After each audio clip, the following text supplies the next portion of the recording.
Okay. I'm so sorry to have to do this again. Just No, we had that's some okay. It's technical fine. difficulties. So I'm going to ask you again. Can you tell us who you are, where you're from, and what you do? Okay. I'm a mother of 6, a grandmother of 5 grandchildren, and I'm 48. And I grew up in Rotorua, and we've just come down from Kyo. How long have you been in Kyo? Just over 3 years now. We came back from Australia in 2017. I was going to say, you got a real thing twang, eh? Yeah, I have. But it's Whereabouts in Aussie? We were in Melbourne for 21 years. Wow. And then we spent the last 9 years in Queensland. And what's your name? My name's Cynthia. Sorry. That's all right. And why have you agreed to share your story on the Let Me Speak campaign? Because like millions of other people out there, we've kept this hidden for such a long time. Very long time. Now it's our time to speak out. Awesome. Okay, so where does your story start? My story starts when I was very little. I remember being stripped down in front of my family in a bedroom, and So you're naked? Naked, stripped down, and I was beaten in front of them. And from there, this is where it all starts. Do you remember the age? Probably around 5 or 6 is when I remember. It's when it all started for me. I'm an only child to my mum and dad. Wow. I grew up, virtually by myself, exposed to a lot of porn movies. By who? My dad, and I had a few uncles as well, and family members, cousins that I didn't know. And what was that like? Like there would just be porn playing and a little 5-year-old walking around? I didn't take much notice. Then at 5, there's a lot of things happening for you, thinking that you're going to grow up fine and have fun. But it all changed for me then, especially when I started getting penetrated by the family members that I trusted. They were looking after me, and I didn't often see my dad, but when I did see my dad, he was either drunk or, very abusive. And if I didn't do what he wanted me to do... And what would he want you to do? He'd want me to go down on him, that way. He'd touch my breasts. He'd go down from my breast down to the vagina area. And your biological dad? My biological dad.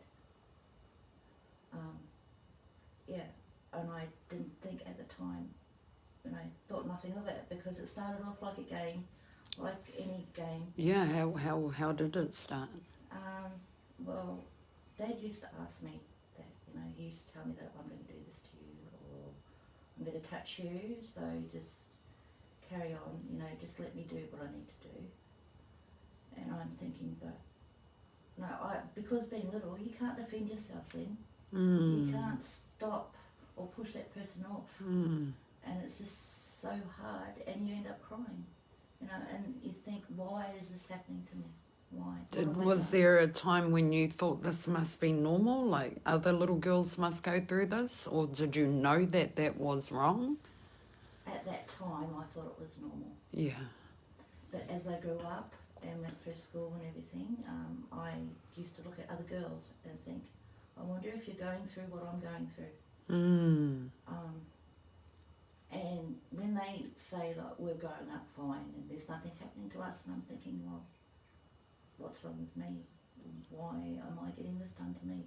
Were you ever told, not to tell anyone, or how did that go? How did that work?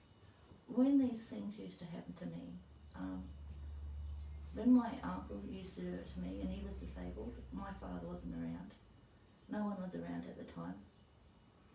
And him being really big and you being so small, and he used to call it a game of putt-putt. I'm going to putt-putt with you. And I'm thinking, okay.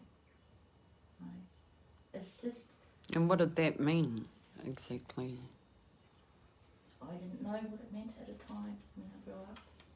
But then I eventually found out what his game of putt-putt was. And that was him laying me down on the bed and taking my knickers off and him trying to penetrate me. Now that was the first. I think my uncle started before my dad actually got to me. Do you know what age you were? Being around 6.5, 7. Before you were first penetrated? Properly penetrated, that was not long after that, between the ages of 6 to 7. Wow. And my father penetrated me when I was starting primary school. It was just before I started primary school. And it hurt. It really hurt. And yeah, I get stuck with that sometimes too, because it's just a really awful thing to go through, especially when you're that little. Yeah. Did you ever tell anybody? I tried to tell my nan. And what happened? My nan couldn't speak out because she would get beaten too. My life hasn't been simple, it really hasn't. And as I said, I'm probably not the only one that's been through all this. I lost my dad in 1985, last day of school, the 23rd of August 1985. He had died in a car accident. And even before that, even before the accident, Dad used to still do that. And we were living on the marae at the time, and I was getting a lot older. I was becoming a teenager then. So it was a regular occurrence that your dad would rape you? Dad, yes, it was. My stepmom got involved too. I had to do things to my stepmom. Like what? I had to go down on her, down to her vagina area. I had to shave her, and my dad was right behind me. You do this or else. You don't say anything. You say anything, I'd get hit. So she was a willing participant? No, my dad used to, threaten her as well. So we're in a situation where no matter where she'd go with me, he'd always find us. If it wasn't my uncle, if it wasn't my dad, it was one of my uncles. I remember one uncle doing this to me at one time, and we were living in Ongataha. And we were across the road from this fire station, because I remember the house. And he goes to kiss me, and all I smell on him is plums. The smell of plums. And yeah, it's just, to go through all that, it made me feel really horrible. Who did you feel that you had that was an older figure that you could trust and that you felt safe with? Did you have anybody? I didn't have anybody. I couldn't even trust my friends, because if I told my friends, they'd think that I was lying or doing something to, make myself feel better or be better than them. But going through all this, how can you be better than anybody else? What about a teacher? No teacher. Nothing. I had to go through this on my own, growing up. And I learnt to grow up really fast. Very fast. The worst part of all is getting sexually abused by different, people in the family. People that you grew up with, people you trust. And thinking that everything's going to be fine, and it's not. I remember when this used to happen to me, I used to lay there and just block it out. But you couldn't block it out when you've got all these horrible feelings going through your body and feeling what they're doing to you. What were the feelings that were going through you? It's like a disgusting feeling really dirty. And then I was thinking, does anybody else go through this? Me talking to somebody was really hard for me to do. Because back in those days, I was seen and not heard. What kind? If you tell anybody, you know, it's just the abuse, the hitting. Oh, I used to get strangled as well, and I'm thinking, please let it be over. You know, I just want to go. I don't want to feel this way. I don't want to be a victim of this anymore. Oh gosh. Even talking about it now, I feel really awful. And I thought it was my fault. Like, this happened to me because I did something wrong, or Dad treated me more like I was growing up like he taught. I'm getting muddled up here. You're alright, take your time. Dad treated me like I grew up as a tomboy. When I was a boy, when Dad wanted me to be a boy, he taught me to be a boy. And when I was female, the only thing female was he wanted me to use me for sexual pleasure. The most nastiest thing I remember is when my dad actually did penetrate me. He went to the local pub and told everybody and got really excited about, my daughter's not a virgin anymore. Who in their right mind would go around saying something like that about their own daughter? And nobody knew? I think people had a fair idea, but they just didn't know how to stop it or interfere because my dad was violent. He was a violent man. The only person that I tried to trust was my nan, and unfortunately she took my secret to the grave with her. Wow, how does that make you feel? Knowing now and understanding now what she suffered with and knowing my secret, it hurt her. Had other family members that knew, but they just didn't want to know anymore. They didn't want to help me. They just, like everything, swept it under the carpet and just pretended it didn't happen. They called me the wild child, and it was because of what was happening to me. I ended up bullying people at school because of what I was going through, and they couldn't understand why, and I couldn't tell them why. I didn't know what a virgin was. When people were asking me if I was a virgin, and I'm saying, what's a virgin?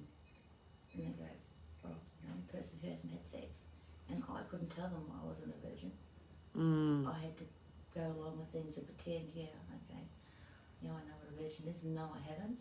I used to lie to people when they'd say, ask me if I was a virgin, and I'd say, yeah. But in my mind, I'm thinking, I wish I was, so I can enjoy the sexual experience how I'm supposed to. If it wasn't for me reading Penthouse magazines and that, reading the stories and how it should feel, how it should make me feel, that was the only way that I learned about how to enjoy it. How did those experiences affect you growing up? It was hard trying to be with a partner. Yeah.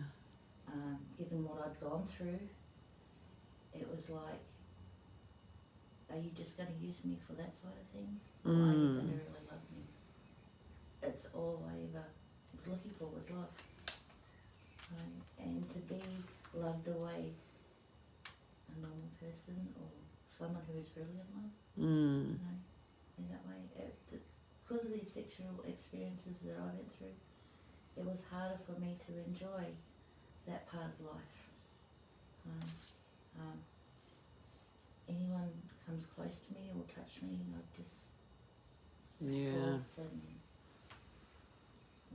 I couldn't stand up for myself because I was always bullied, I was always threatened. When you started having your own children, what were you like having gone through your experiences? Like, what were you like with your children?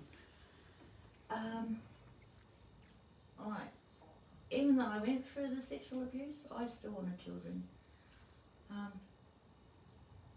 I sort of pushed everything that happened aside and thought, no, if I'm going to have children, I need to enjoy this so I can conceive my children. And I did. I did that. I pushed all that aside. Does going through things like that make you 10 times more paranoid with people being around your children and things like that? I've always been pretty open and honest with my children. I think when they became teenagers, I explained to them what I'd been through. And yes, it was hard for them to believe, but then they understood where came from, what I went through, and I wouldn't be with anybody that I'd have that slightest inkling that we could do that to my children. Actually, I've done well raising them. Was any of the people that touched you or anything, was there any justice?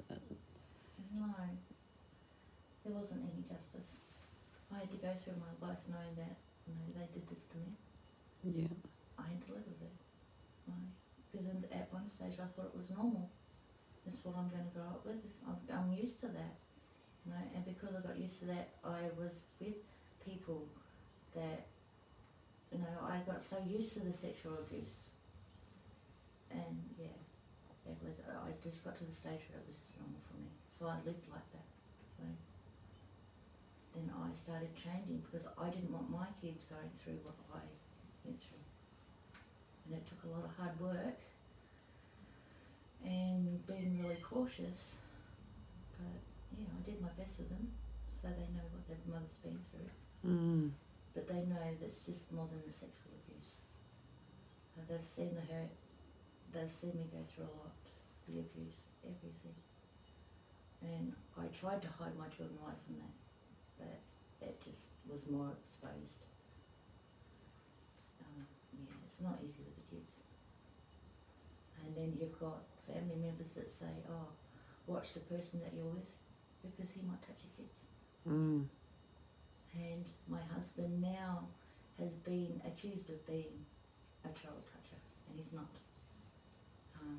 When I told my daughter, my oldest daughter, what was happening and that my husband was accused of being a child toucher, she goes, and excuse the language, who the fuck said that?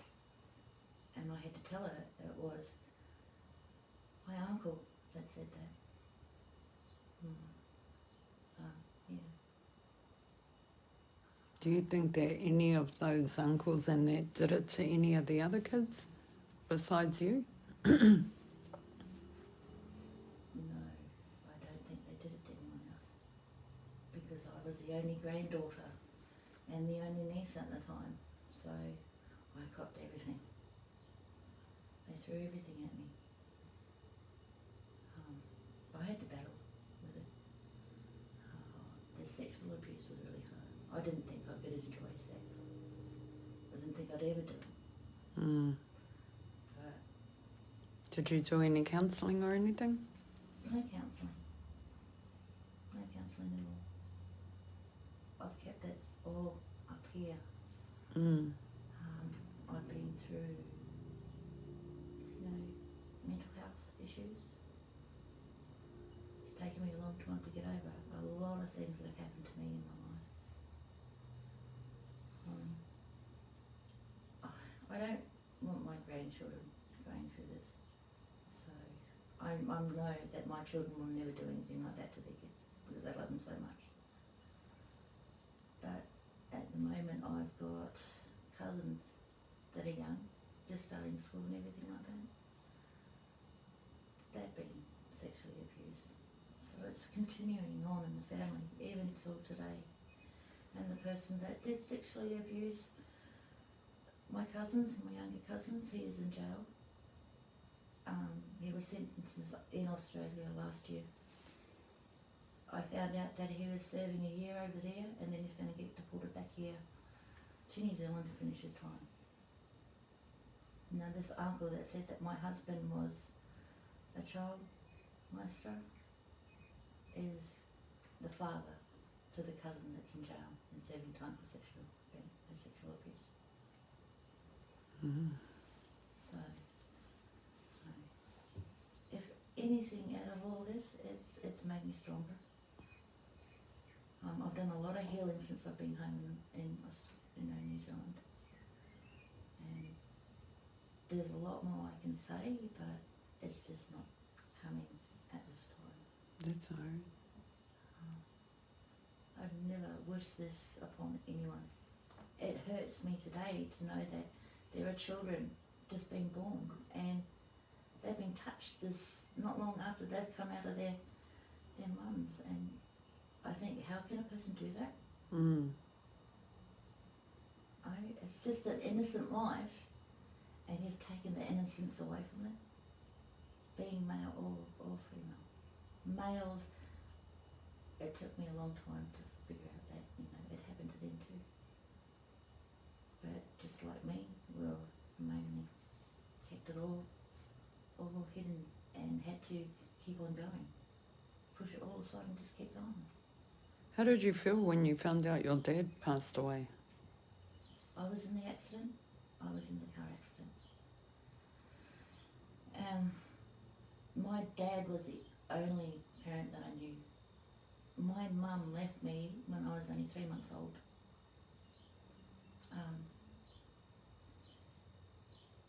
When I grew up with a stepmom, but it wasn't close. I missed that contact with my mum.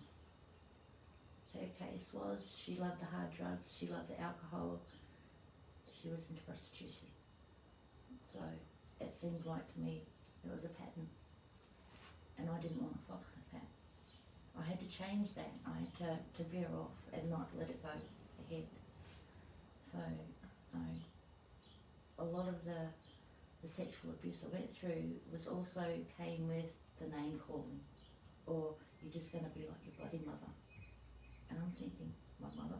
What? Oh, your mum was a prostitute, just like with this person and that person. I'm thinking, and you think that I'm going to be like that? When I was going through my teenage years, I needed it to stop. I didn't want to go through it anymore. I thought it all ended when my dad passed away, but it didn't. Didn't it? No, it still kept going. I had to move to Matamata with my stepmom, and kids that I grew up with and we went to school with, because we were at many different places at many different times, different schools, met so many different family members, and even just going to a swimming hole with my friends and everything, and I had cousins, and they decided to take it upon themselves to, 6 of them, mind you, all males, take me into the shed where we had a swimming hole. So they took me into the shed, and I wasn't allowed out. They wouldn't let me out. I had a friend there, and she was female, and she watched it all go down. It was like I had to bear with every single one of them going through me while she just stood there and watched. She didn't even say, get off, or, don't do that to her, nothing. Why? Why do you think she didn't say anything? Well, there were 6 of them, and there was only 2 of us. So their way of growing up was, violence. And you didn't want to tell anybody? If I told anybody, would they believe me? I always felt like, it's your fault, it happened anyway. Thinking, my fault. I don't deserve this. I don't deserve it. But yet, it still kept happening. And these cousins that went through me, the 6 of them at the time, they had sisters, they had girlfriends. And the girlfriends and the sisters found out, and they wanted to beat me up because it happened. And then when they started talking to me, because after all that happened, they ambushed me in like this plantation, and they were all going to bash. The sisters and the girlfriends were going to beat me up. Because to them it was like, I asked for it. How am I meant to deal with things like that? I don't ask to be sexually abused. Nobody does. So I couldn't understand what gives a person the right to do that to anyone. Now, as I've gotten older, it's like, okay, I have to forgive myself for feeling horrible and feeling like it's my fault. It's not my fault. Do you tell when your children were younger, if anything happens to you, you come and tell me? Yeah, I have even the grandchildren now. I mean, the oldest is 7 and the youngest is about 1.5. So me telling my children what I went through, they don't want to put their children through that.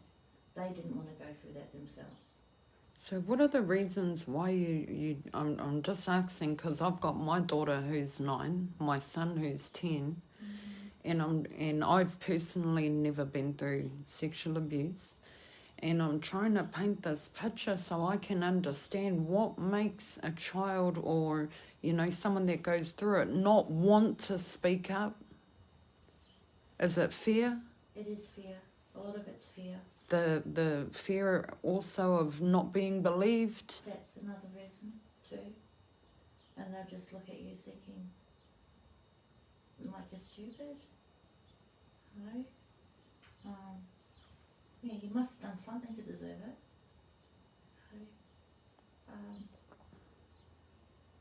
The way that I was acting and how I was as a child, surely that should have given somebody the answers, or something's happening to that child. Why? How were you acting? I was a bully. I was very much a bully at school. So you were lashing out Lashing out. at other kids Yeah, at other kids.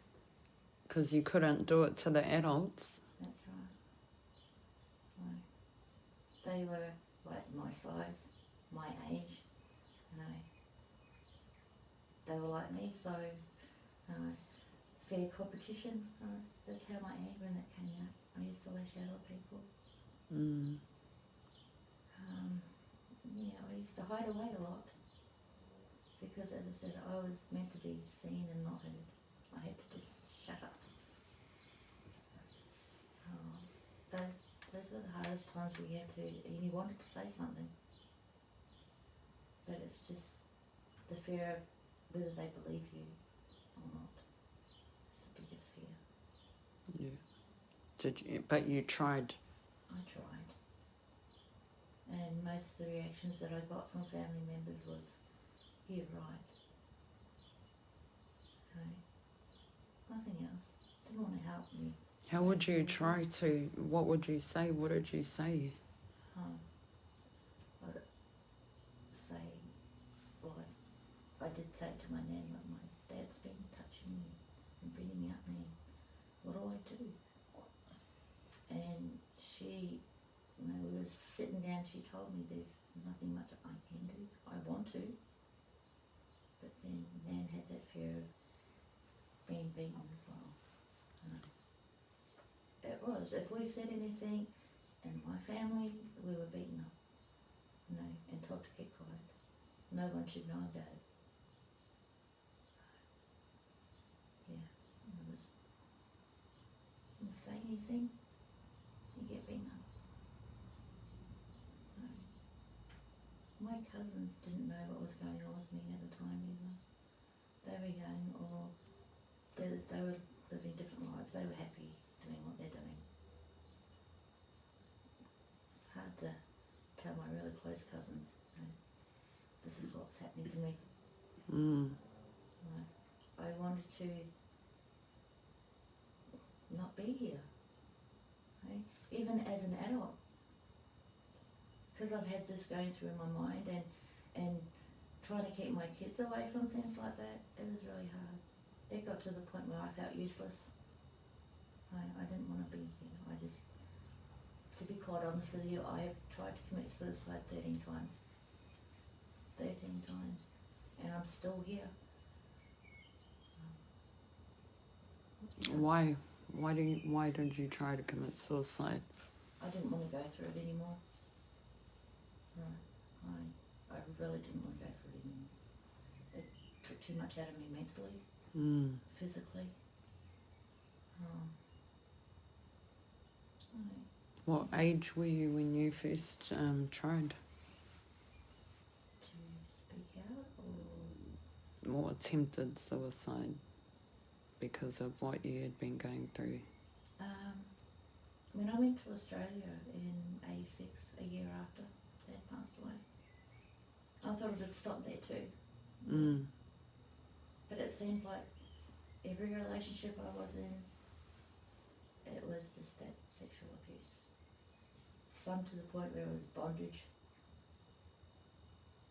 It's where they can't hear you because you've got your mouth gagged or you're tied up, you can't resist or anything, you just had to put up with what was going on with you. Oh, God. Sorry. You're Really, right. really horrible. Sorry. It's been a long time coming, but I am so glad that I'm actually speaking out about what I went through. No more hiding it anymore. There was too many secrets in my side of the family. Too many. But now I'm standing up for myself. Standing up for my children, my grandchildren, and for all the other people out there that have been through the sexual abuse. It's not just only the sexual abuse, it's also the violence that comes with it. Usually goes hand in hand. And psychological. Yeah. What would you say to anyone that is going through it? If they're young and they're going through it, they may be in your situation when you were younger. Don't be scared to keep it in. The longer you keep it in, the more it eats at you. You've got to come to that recognition of your life where you've got to say something, you've got to speak out. Because there's too many of us that have hidden it for so long. They've got places and help and counselling for people who want to do that now. But for children growing up, it's hard because they're scared too. They're scared what's going to happen to me if I do speak out. The signs that you watch for if it's happening in your children is they get rebellious, they don't want to be around you, or they just clam up and they don't want to say anything at all and they just want to hide away from it. They won't speak to you at all even though you try. You try so many ways to get them to speak to you, but they just won't. They won't even tell friends because you're also scared of the fact of what people are going to think of you. And that's a big thing too. There's always a name calling for me. It was like, oh, you know, if you want sex, just go to my cousin. She'll sleep with anyone that's got a dick between their legs. That's how my family portrayed me. I was this easy lay or this easy group. But I'm not. I stopped that. I wanted to stop it. I didn't want any more of it. But it's hard. It's hard. It took me a long time before I found someone who'd accept me for who I was and to understand what I went through. It's been nearly 20 years. 20 years next year in January. Awesome. With my husband now, and if it wasn't for him, I wouldn't be who I am. I wouldn't be as strong. It's been a huge journey. It really has. So, it only stopped 20 years ago when I met my husband. Every time I was with a person, I thought it was love. But no, it was just the sexual abuse, and then you were discarded like a dirty rag. And after that, that's how you felt.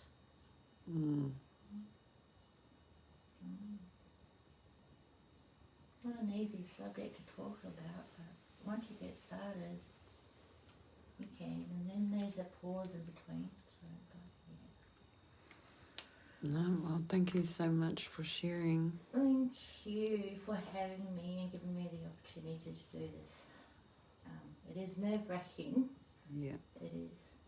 But I can only speak for my behalf. I need to hear this because I need to protect my kids, and I need to know signs, like you just said. I need to know what those signs are, because I don't ever want my kids to ever go through that. And I thought I knew what signs to look out for. With predators and things like that, and I don't. And so I needed to do this campaign and hear stories from survivors like yourself, because I need to know, I need to be there, and I need to look after my children. So thank you so much. I appreciate it. Thank you for having me and giving me this opportunity. All right.